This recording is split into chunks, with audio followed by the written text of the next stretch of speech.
కోడిపుంజులకి కాళ్ళకి కొన్నిసార్లు fungal infection వస్తూ ఉంటాయి. ఎందుకంటే ఎక్కువ తడిలో ఉంటాయి. లేదు అంటే అక్కడ గాబుల్లోనే ఎక్కువసేపు ఉంటాయి కాబట్టి కాళ్ళకి ఆనలనేవి వచ్చే అవకాశం ఎక్కువ ఉంటుందన్నమాట.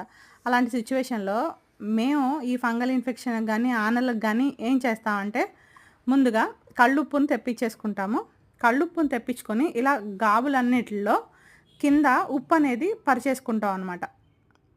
ఇలా గాబంతా ఉప్పు పరిచేసేసుకొని కోడిపుంజులనైతే అందులో వదులుతాము. అయితే ఈ ఉప్పు పరుచుకున్న గాబులకి ఉప్పు అలా వదిలేయకుండా మట్టిలో కొలిగిస్తామనమాట.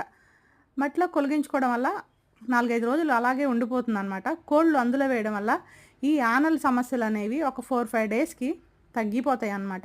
మేమైతే ఈ విధంగా చేసుకుంటాము.